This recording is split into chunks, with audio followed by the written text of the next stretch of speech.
welcome back. So here I am standing in front of the beautiful residence that was made famous in the 42-minute final act of Scream.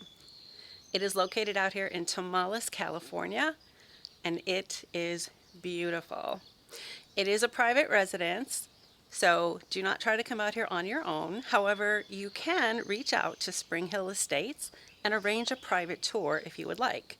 You can also arrange to have events here, such as weddings and other events that you might need to have. So you can get on the property, but please be sure to do so with the correct permissions. As I have done, and I am going to be able to bring you on a tour of this home. I'm actually spending the night here. I'm going to be watching the Scream movie here, having popcorn, doing everything the characters did, well, except for hopefully not getting sliced and diced.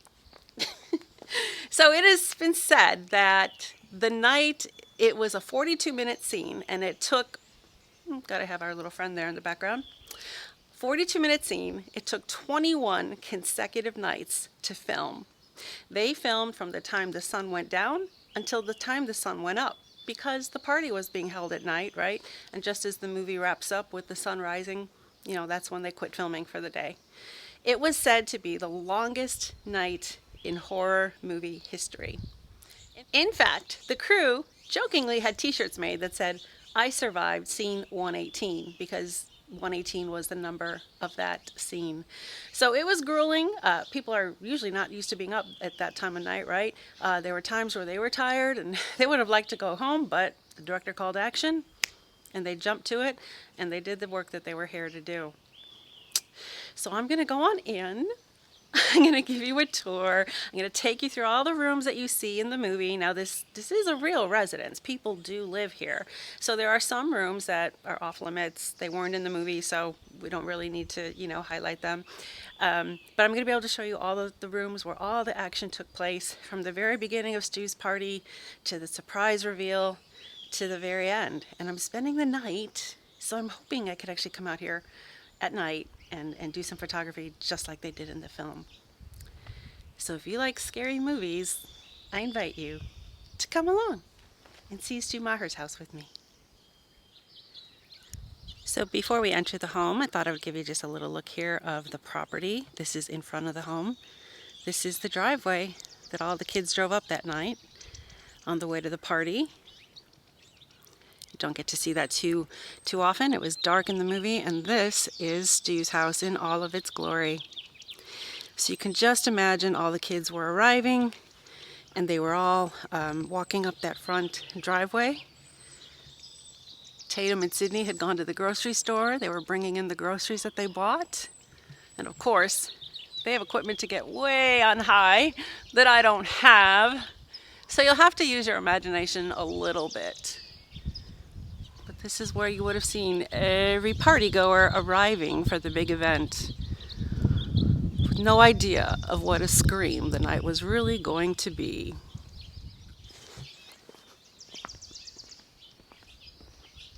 I really can't believe I'm here. I really cannot believe I'm here.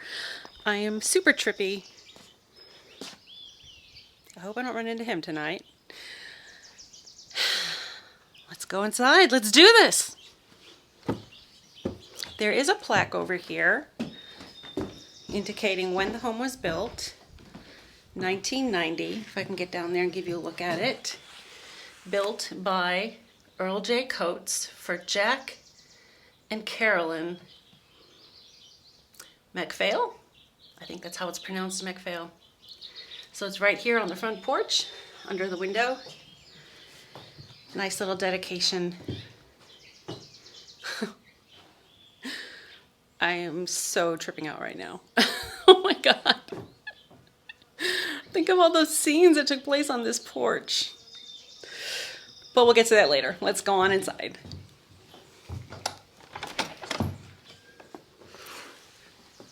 The minute you walk inside, you know where you are. This is the foyer where so many scenes took place, including the final acts.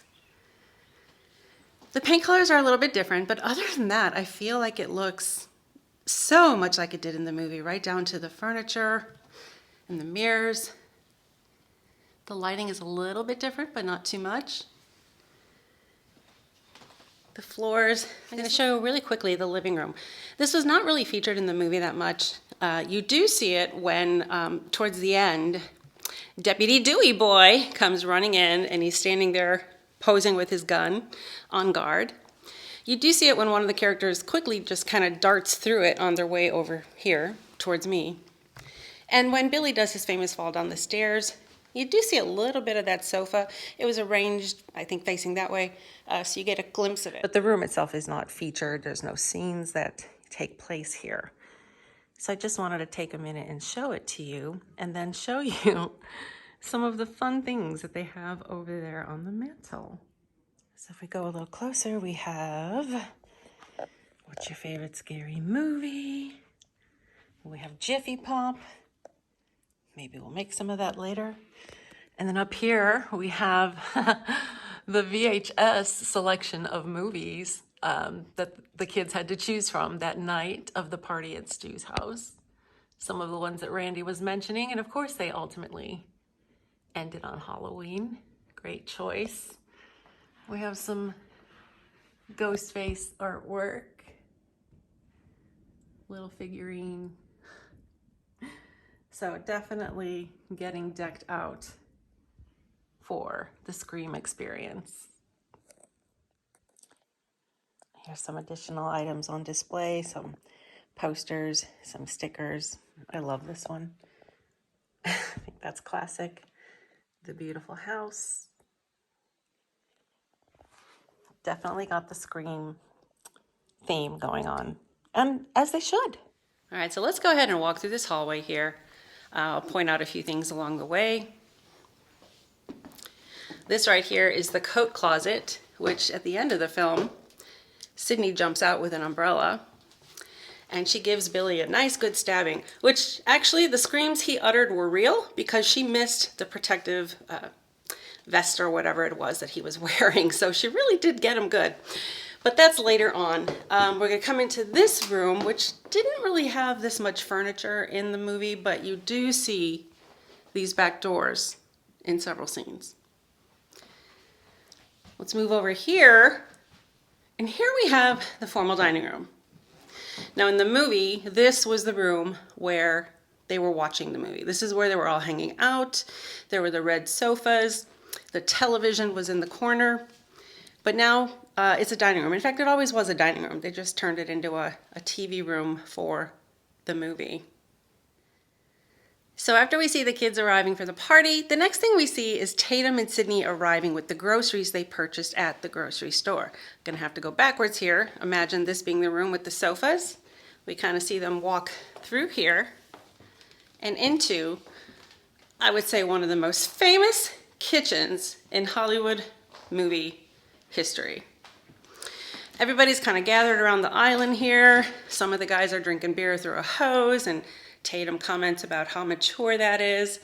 And it looks like everybody's having a great time and is ready to have a great night here at Stu's house. So that took place right here. You can notice these little shelves here. You can see those in the film as well. So this is all still pretty much authentic. There's going to be some scenes where you can make out the tile around the oven. That is still there. Even the light fixture here, the blue light fixture. So at the time, the room was blue. Now it's this golden yellow. And they did take down, there was some cabinets up here, upper row that has been removed. But other than that, this kitchen looks identical. And I did mention that on occasion they will have events where you can come and tour the mansion or possibly spend the night. And so sometimes they will decorate it. So here we have Stu's robe, his Hugh Hefner-like robe that he wore through the whole movie. It's not the original, of course, but it's a wonderful touch. We have an old-style telephone for when he was receiving that phone call and when he got hit by Billy with the phone. And we have Billy's bloody shirt. A knife, and do you like scary movies? Oh my God, I love it. I absolutely love it. You definitely feel like you have just walked onto the set of the horror movie that changed horror forever and kind of brought it back just when horror movies were kind of on the decline. So this has to be one of the most famous endings to a horror movie. And this is where it all took place. Ooh, it looks like our hosts have laid out some refreshments so we can have our own party. They actually, one of the owners of the home owns Petaluma Creamery. And so this is some of their products. So if you're ever in the area, if you're coming up to Stu's house, you can be sure to go to Petaluma Creamery and check out some of their wares. It looks really good. Gonna have some of that a little bit later. But on to the next spot. So over here at Stu's desk, I noticed something that caught my eye, and that is these, to me, that looks almost like the scales of justice, and it makes me wonder, if Stu and Billy had survived that night, what would have happened to them? Which way would the scales of justice have turned?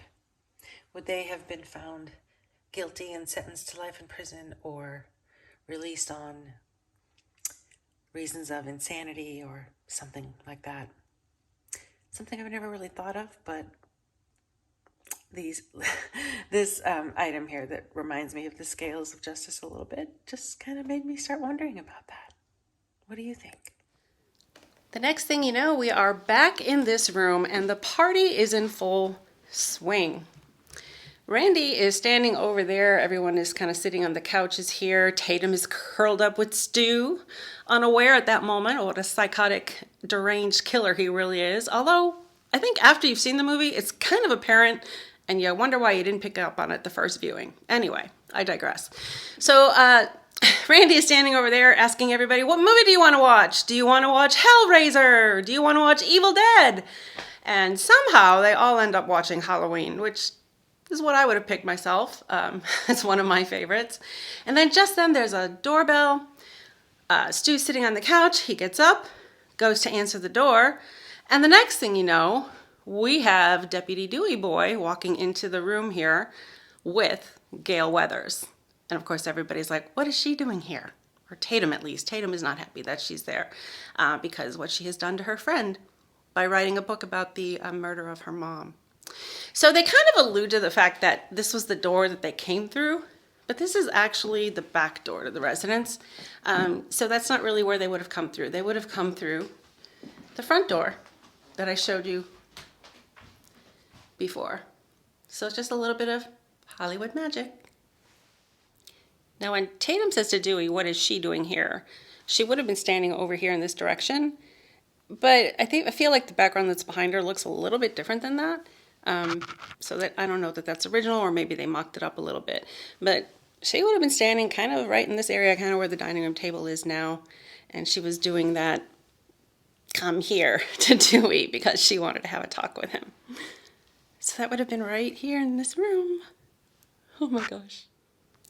And much to Tatum's dismay, as Gail enters the room, all of the other teenage girls are standing right over here, and they're all telling her, oh, I watch your show all the time.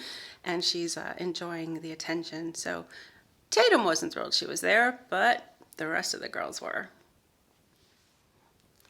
Of course, then we have that next moment that comes that really kind of sets some things into action. That is when sneaky Gail Weathers comes over here, which would have been about where the TV cabinet was. And she has the camera behind her back, and she inserts it into this cabinet. No one noticing, of course, but she intends to film the festivities that take place in this room here tonight and see what she can find out. So pretty sneaky of her. And then, of course, she runs out to her van, and we'll talk about that location a little bit later on. And her assistant are able to watch and see what's going on and see what they can learn, because she wants to get a Pulitzer, you know. She's got that Gail Weathers. She has lofty dreams. So right here, the sneaky little girl, sticking that camera there. This is so surreal. This is so surreal. I cannot even tell you how surreal this is. So I'm standing in Stu's kitchen, and we're about to go through the dining area, which you don't see too much in the movie.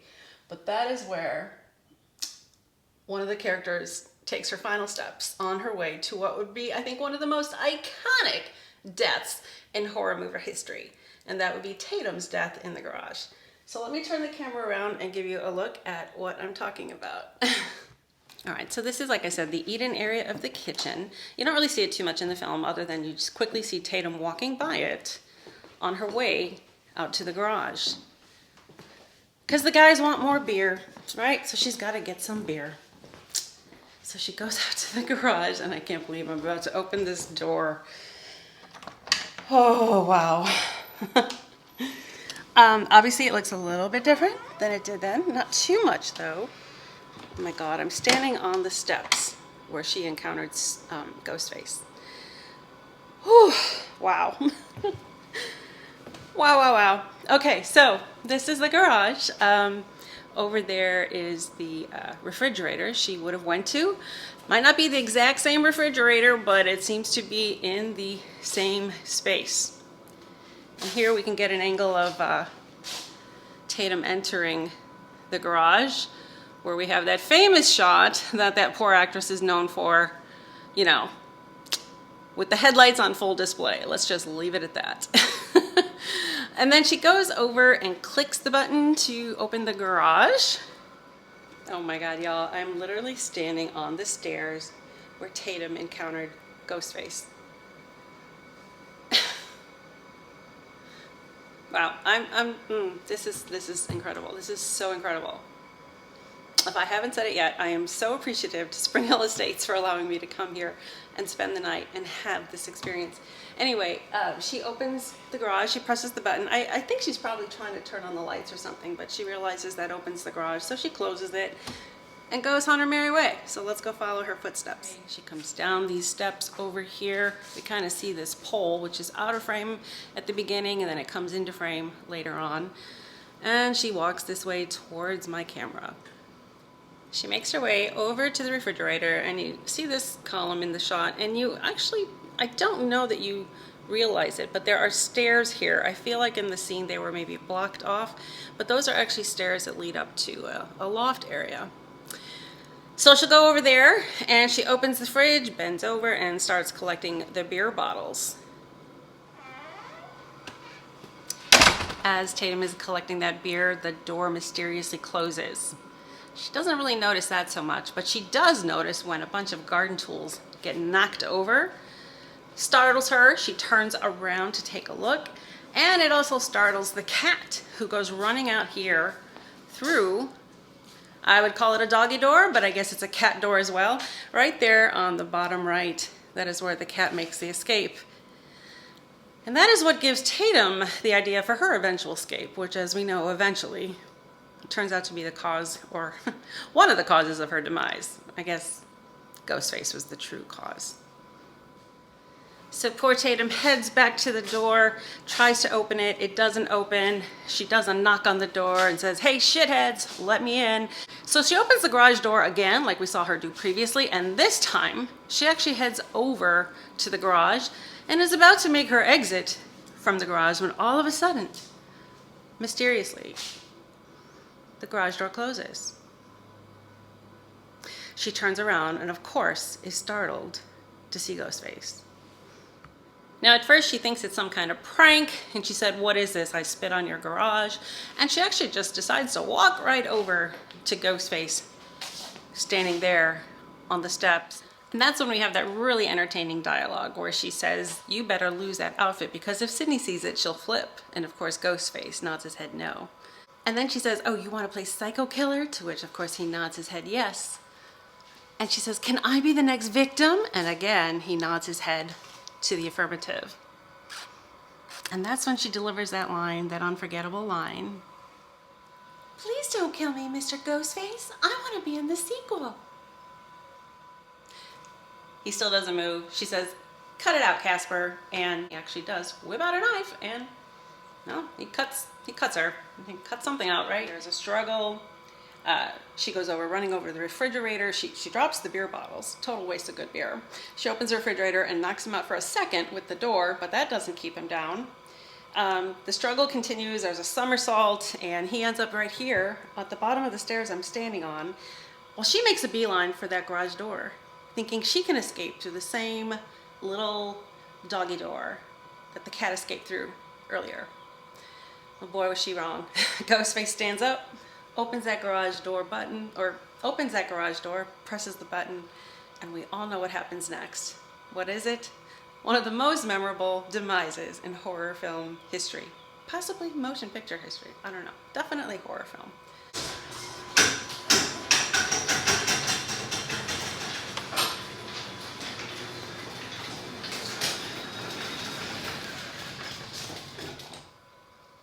Right there on that garage door. It's kind of crazy. I have to take a minute to just kind of imagine the crew and everything really happening here, but I won't keep you. So after seeing that he was successful in his mission, he opens the door, slips back into the party. Nobody even noticed. For any of you who are wondering, that would be Billy in the Ghostface outfit at that time. Billy would be the one that took care of Tatum, and that is kind of revealed in a very subtle way in just a minute. I just noticed like the door makes this kind of creaking sound when you close it, kind of just like it did in the movie. That's a little creepy. But next we're gonna go back to the front door because that's where we have some fun things going on. All right, so the next scene we're gonna see Stu at the door and he's saying goodbye to some of his guests. So I just thought I had to try on Stu's robe. Why not? Stu's Hugh Hefner robe as we approach the door and we talk about that scene because I think that was a pivotal scene. So actually he's at the door. Let me turn the camera around and show you. All right, so then we see Stu at the door and he is saying goodbye to some guests. Let's point out this table and flowers exactly like it was in the movie. So kudos to them for that. And then as he's saying goodbye to his guests, we actually see Sidney kind of come over here and she kind of rests her hand here on the top of this part of the stairs as she looks up and she's kind of wondering where Tatum went. She can't find Tatum. I wonder where she could be. And it's just at that moment, of course, Billy Loomis all of a sudden just pops up into frame and gives Stu that knowing look that we know on subsequent viewings was his way of telling Stu that Tatum had been taken care of.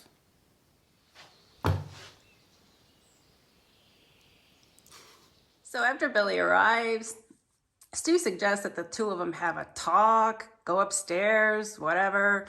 And Billy accuses Stu of not being very subtle, but Sidney says, no, that's okay, we really do need to talk. And so the two of them make their way up these famous stairs here. And then hilariously, Randy suddenly shows up, says to Stu, what's Leatherface doing here? Do you think this is gonna ruin my chances with Sidney?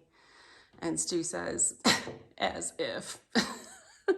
All I'm saying, as if. And they carry on. All right, so that is going to bring us to the bedroom where Sidney Prescott commits that fatal sin. Rule number 1 in horror movies, don't have sex.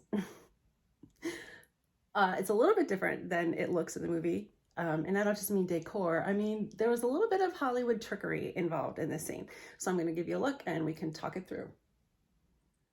So this scene pretty much takes place at the foot of the bed. It was decorated differently back then, but Sidney and Billy sit on the foot of the bed and that's where they have a conversation. And Billy says, you know, he apologizes. He says, I'm sorry for pressuring you, to have sex if you're not ready. And Sidney says, no, it's me who should apologize. I've been letting this stuff linger too long. I need to move on. And they have a lovely conversation in which Billy kind of talks about how life is a movie. Everything's a movie. And when Sidney says, well, why can't mine be a Meg Ryan movie or even a good porno? And that signals Billy that maybe Sidney is finally ready to give it up. Right here in this bedroom. Now, as I mentioned, there is a little bit of trickery involved with this scene, and that is because we see Sidney standing here in this corner and we see this wall. And we actually see a little bit of like a window curtain to the right, suggesting that there is a window over there. But oh no, there's no window. There's an entire other room, like a sitting area. Beautiful room, but I guess they decided not to use it. And the funny thing is, well, let me show you. So there is our bed and there is the corner that Sidney was standing in. And right here is a set of stairs. So when she needed to flee from Ghostface, you know, in real life, she could have just fled down these stairs. But instead, she chose to hop over this bed, run over to the other side of the room, and exit through that door on the left. In fact, it's these stairs that Ghostface takes. And I almost just tripped.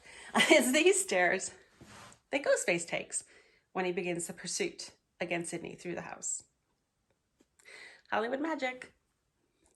Next, we see an unforgettable scene take place right in front of these windows. While Billy and Sidney are upstairs enjoying their private time, the gang is in this room watching Halloween.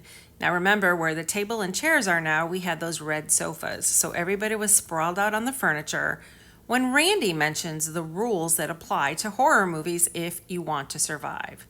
Everybody acts like they don't know what rules he's talking about, so he stands up in front of those windows and he recites them. There are certain rules that one must abide by if they want to successfully survive a horror movie. Number 1, you can never have sex.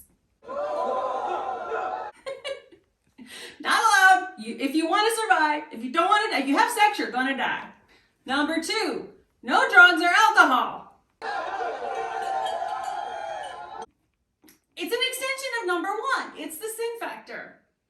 And number 3, never, ever, under any circumstances say, I'll be right back, because you won't be back. You're gonna be dead. Well, have an aneurysm, why don't ya? Hey, anybody want a beer? I'm gonna go get one. Yeah, sure. I'll be right back. So this is actually a circular driveway here. This is kind of the front, kind of up here. It's a circular driveway. It comes around this area here. And then it just loops back around and you're going down the driveway. You're exiting up down the same road that you came in. But this was all flat at the time, and it was about here that the movie van would have been. Kind of on the other, I'm sorry, did I say movie van? I meant news van. So kind of on the other side, a little bit further back. Maybe they were hoping they wouldn't be noticed. So you can kind of see it's a little setback further back on the property, and that was their plan. So that is where we saw the cameraman get murdered. That's where we saw Gail get in the van and drive off down the road. All those things having to do with the van would have been right about here on this side of this circular driveway in front of the home. It's getting a little chilly, but wow, what a view. What a view. Now when Dewey and Gail go for their walk, it's down that road. I'm gonna maybe be trying to get to that a little bit later with some flashlights just for fun. So we're gonna see if we can look at that later, but just to give you an idea. And then this will loop back around. There's the house. I love how they have this London phone booth here. I don't know what it has to do with anything, but I love it. It's very cute. Well, it ended up being a little too dark last night to come out here and do that shot of Gail and Dewey walking. But here we are, it's the morning, and this is it. This is the road, right where that little curve is in the road right there. That is where we saw them when they were walking. They were walking up. And then they walked a little further, and the cars were coming, the kids were coming, they were leaving the party. And so they jumped into the grassy area. But what's interesting is the car was actually coming up this way, which is the way in, not the way out. So I'll turn the camera around and give you a quick look. So this is it. You kind of see a little bit of this area right here in that long shot. And Dewey and Gail are back there having that conversation as they make their way up the path.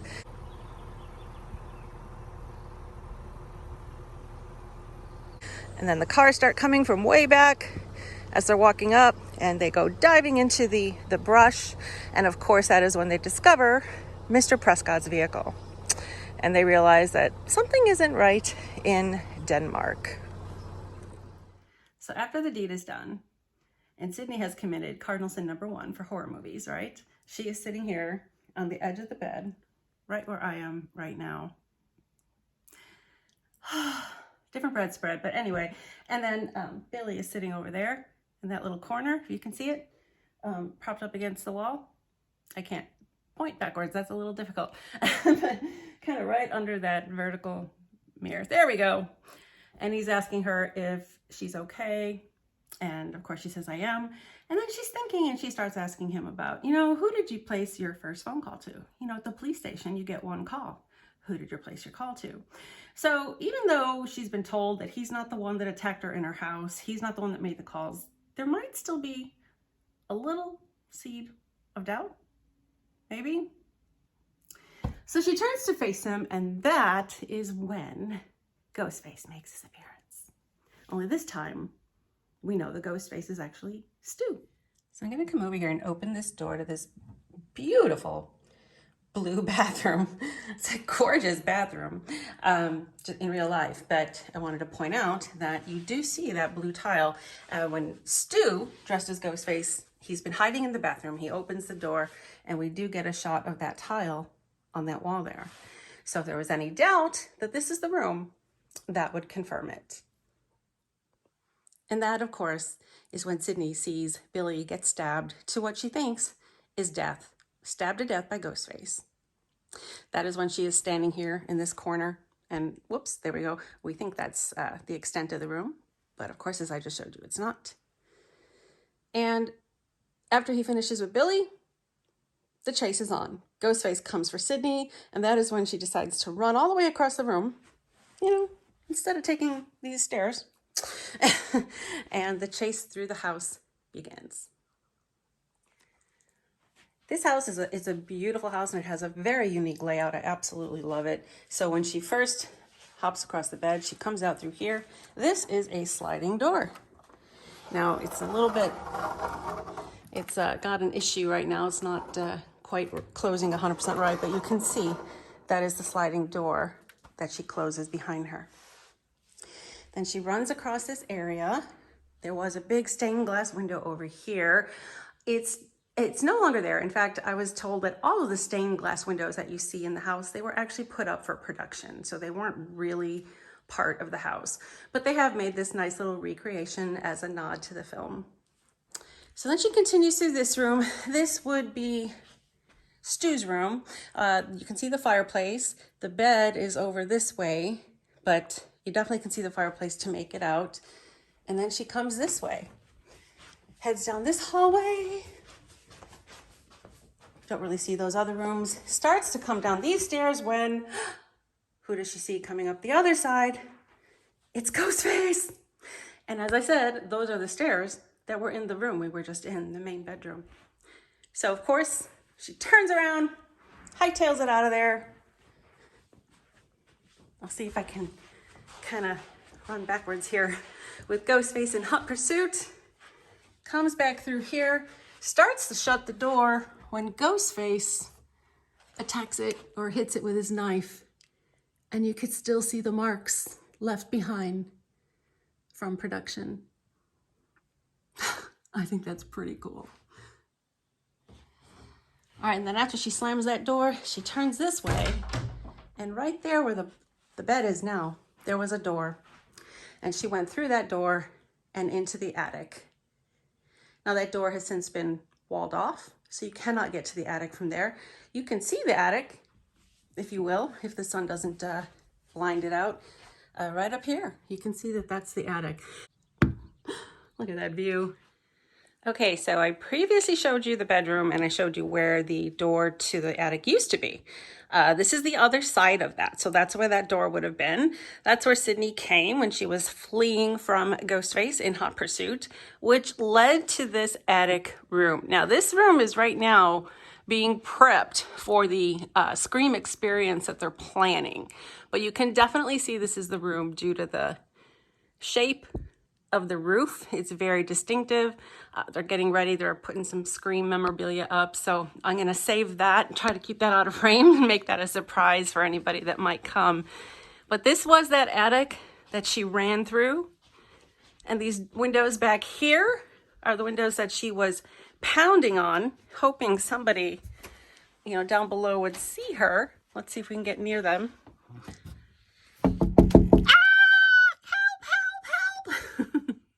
And down there was, the news van, but of course they didn't hear her. Ghostface he kept coming. She couldn't open these windows. So she turned and ran. There's a beautiful photo of the house, actually. Ran to this window in this little alcove here. And this is the window that she actually jumped out of. She was able to open this window, and conveniently down below is the driveway, in which there was a boat that seemed to have a mattress on it, lucky for her. So she was able to make her getaway. Ghostface was right here, holding on to her, not willing to let her go. And she fell down and was able to escape.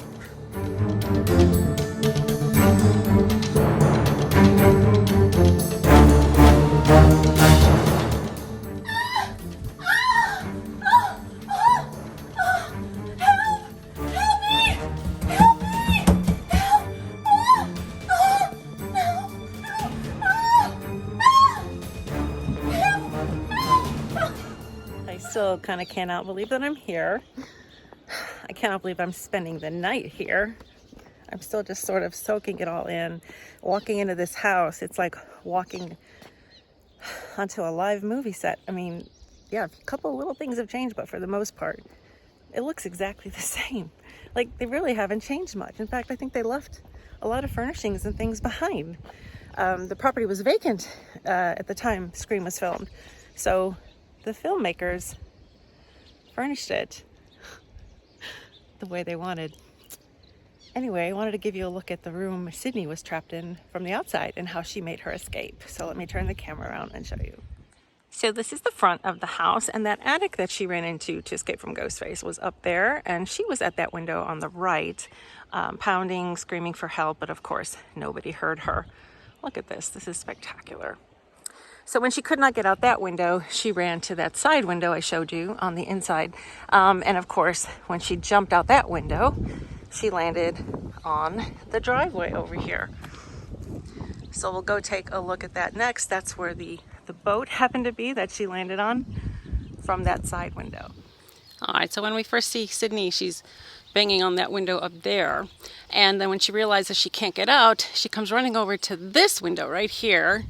And she jumps down. There's a boat here, which appears to have like a mattress on top of it or something, because it's a pretty soft landing. And then once she kind of climbs off of that and is standing on her own 2 feet once again, this middle garage door is open. And poor Tatum is hanging from the rafters, if you will. And that is when she realizes her friend is no more. So it happens right here. That is where poor Tatum was. I don't even know. Is it hung to death, crushed to death? It could be a combination of things that happened in that awful, awful moment. Of course, like nobody would see her. Nobody would see her hanging there because this driveway, I mean, look at where it faces. Nobody would have really had any reason to come out here. Left the phone booth. That is it. Sidney's escape hatch right there at Stu's house. All right, so while Sidney is now outside after escaping the attic, we return to this room. And of course, you have to use your imagination and pretend that there are red sofas here. And that is where Randy is lounging, watching Halloween on the television, right? In the corner here, which still has that camera that Gail planted. So out in the truck, what is going on inside this room is being watched, but of course there is like a 30-second delay. So as Randy, whose name is Jamie in real life, of course, he is watching Halloween and he is screaming at Jamie Lee Curtis's character, Laurie Strode, "Jamie, look behind you." He calls her Jamie. "Look behind you, Jamie." And while he's doing that, ironically, Ghostface appears in the doorway. So it's kind of funny because he's yelling at the TV, "Look behind you," when maybe he's the one that should be looking behind him. And Ghostface makes his way over, kind of stands behind him, raises his 2 arms up with the knife clenched in his hands, and is about ready to strike when he is distracted by Sidney's screams as she is running around outside screaming for help. So he quickly backs up and disappears through the hallway. And the people watching the footage in the truck notice that, but due to the delay, it's not until 30 seconds later. And it's too late. Ghostface has made it to the truck.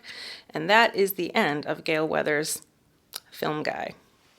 Now, Gail and Dewey have been outside having a romantic stroll, if you will, when they hear all the commotion, and so they come running this way. And that is when Dewey comes through these doors and he approaches the living room that we don't see very much, gun in hand, drawn, ready to attack, and then he doesn't see anything there, so he points his gun this way and is in hot pursuit of whatever is causing all the commotion, suspecting it might be the Woodsboro killer.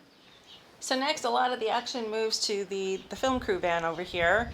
Gail is, she gets in the van and she starts driving it to get away, discovers that her cameraman has been the next victim of Ghostface, and she starts driving away. Sidney's in the driveway, kind of distracts her. She runs off and she crashes the van. Sidney is making her way back to the house, thinking maybe for safety, and that is when she sees the door is open and Deputy Dewey comes out and collapses right there on that post. She's really alarmed to see that. She sees the knife sticking out of his back, and then a second later, out comes Ghostface. So she quickly turns around and she's off again on another pursuit on the grounds here at Spring Hill Estates, otherwise known as Stu's house. It's looking awfully beautiful out here. Now the police van was out here, so she runs into that for safety, locks the doors. Of course, Ghostface is coming right after her. She reaches for the ignition to turn the keys, and that's when she discovers they're not there. And Ghostface kind of waves them in her face and lets her know, I've got the keys. So another struggle ensues, but eventually she is able to free herself from that once again. She outsmarts Ghostface, heads back towards the front of the house, and as she's about to go in, Stu and Randy show up, and Randy is like, Stu's gone crazy, Stu's the killer, Stu's the killer. And Stu, of course, is saying, no, Randy's crazy, Randy's the killer. And she basically has a gun now that she took, and she's looking at both of them and saying, basically, F both of you. And she gets inside for safety. All right, so Sidney is at the door. She thinks she's safe when she hears something behind her, and she turns around, and what does she see at the top of the staircase? But Billy. He's alive. She thought he was dead, but he's alive. And he takes a tumble down all the way these stairs, lands down here, and she goes over to help him, thinking that, oh my God, I thought you were dead, but you're alive. Everything is going to be okay. He gets up and makes his way back to the door. And that's when Randy says, Stu's out there, Stu's gone crazy. And Billy delivers that famous line, we all go a little mad sometimes. And of course, he turns around and shoots Randy right here in this foyer. Sidney goes to help him, and of course, at that moment, she realizes that Billy is the killer.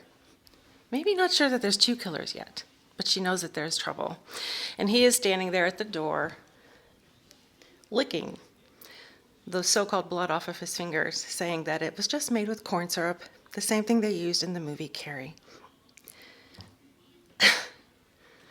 All of that happened right here. It's kind of amazing. And it looks exactly the same. So it's about that moment. Stu appears right here in the doorway with the voice box in his hand and reveals to Sidney that he is in on the plot. After that, most of the sequence of action takes place inside the kitchen here. So many memorable scenes all took place right here. Right here. They get Sidney in the corner. They're explaining to her their plot. They explain that it was them that killed her mother. They explain everything to her, and she can't believe, what she's seeing.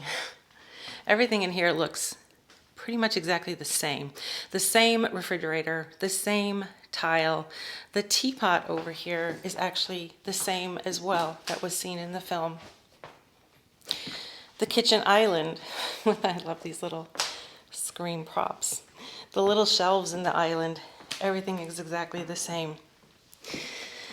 When they explain about why they killed her mother, there's that famous shot where Stu says, yeah, face it, Sidney, your mother's no Sharon Stone. And we see these light fixtures. And then at some point, they start stabbing each other. But first, they have one more surprise in store for Sidney. They go into that pantry, actually Stu does, and he comes out with her father. And it's revealed that they are framing the father. They put the phone in his pocket and the voice box, the thing that changes their voice, while the father lays there. And then they reveal how, they were going to say that he went crazy, the 1-year anniversary of his wife's murder, and he was killing everybody, but these two live. These two get to live because, they got to go on. There's got to be a sequel. But to make it look like they were injured, they start stabbing each other right here, much to Sidney's disbelief. And of course, that's when we get some of those famous lines where Stu says, I think you'd cut me too deep. I'm feeling a little woozy here. All of these famous lines. Billy explaining to Sidney, she says, why? What's your motive? And he says, why? Why? All of that stuff took place right here. So after all of that action, Stu comes over here looking for the gun that he laid down before he went to get Sidney's dad out of the closet. And that's when he realizes it was missing. But it looks like it's too late because at that moment, Gail appears and we just kind of see her arm sort of with the gun, and she fires at them. But unfortunately, she left the safety on. So they actually get the upper hand on her, and she is knocked out back on the front porch next to a passed out Dewey.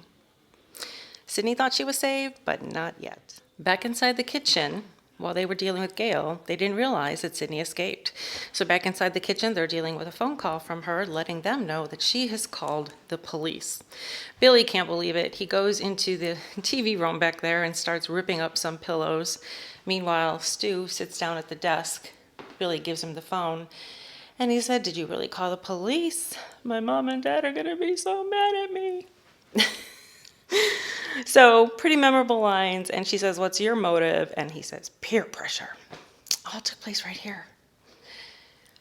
Now at that time, this kitchen was blue. Obviously, it's been repainted yellow. But I was told that there's actually still a little bit of the original blue paint left underneath. Let's go take a look. It's a little hard to see, but it is right there. A little bit of the original blue. That's pretty cool. Next we see Billy coming this way, and he pauses at the closet. He hears a noise, and all of a sudden Sidney comes charging out with an umbrella. I think I mentioned that earlier, that she actually did stab him in an area where he was not protected, so he really did get hurt, and he falls to the ground in pain. But Sidney is not in the clear yet because Stu comes charging after her. There's some somersault action in the hallway, and they end up in here, where Sidney takes that TV on which they had all been watching Halloween earlier and bashes his head in with it. Right here. This is where Stu died. It's kind of crazy.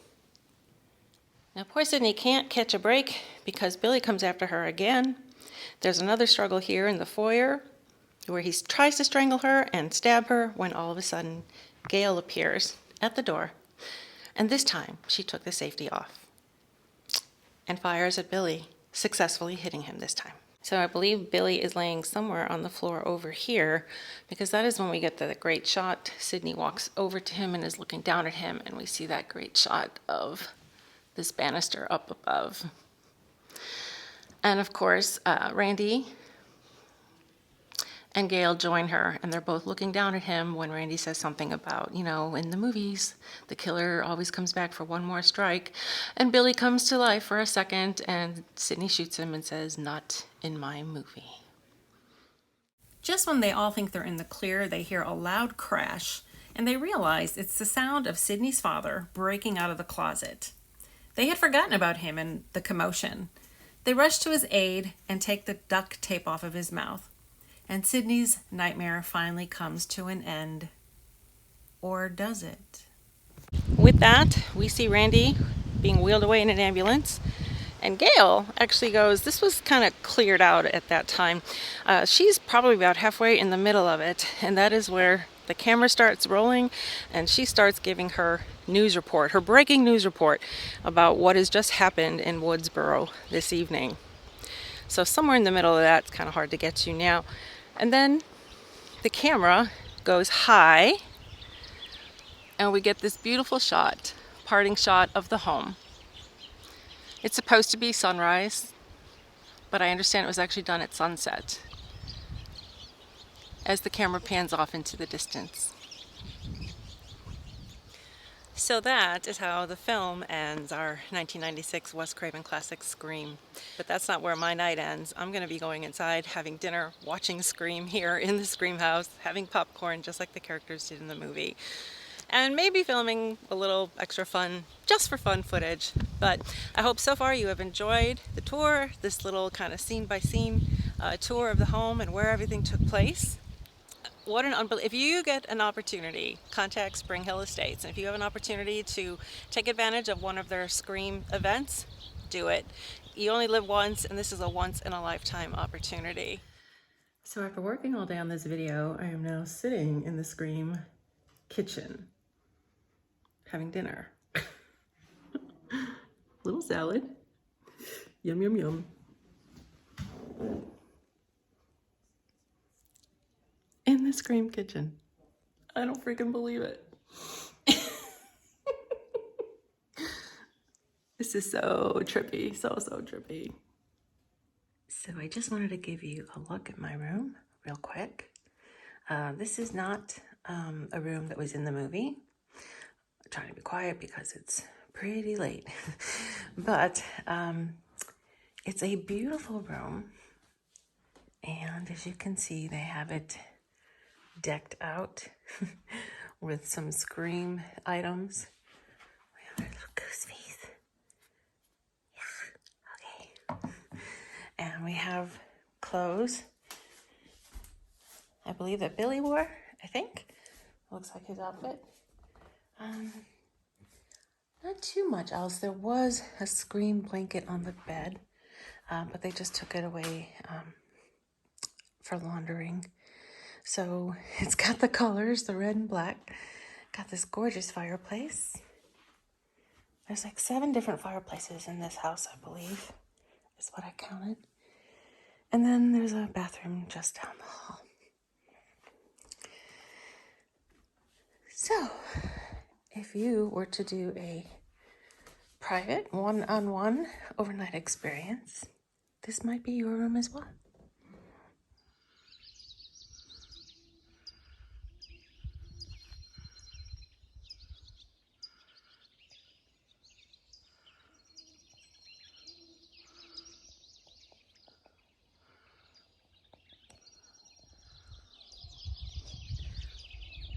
Well, I made it through the night at Stu's house.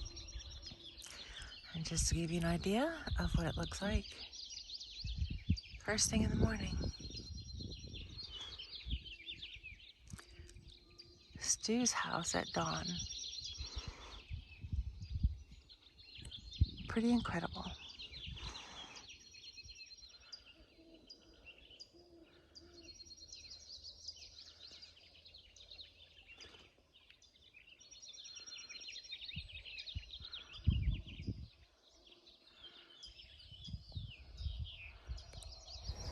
All right, guys, that's going to do it for the filming location guide to Stu's house, the Scream location videos. So I hope that you enjoyed this. Once again, thank you for tuning in. And if you like this, give it a like, and hopefully I'll see you again at the next one. Take care and be well. Bye-bye.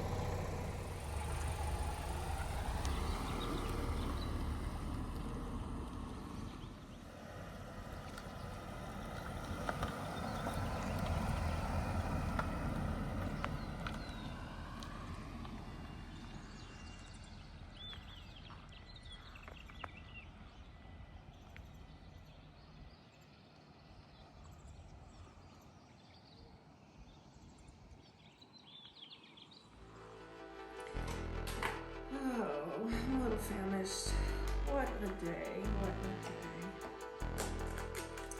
Gonna have a little slice of this and go relax with a Wes Craven movie.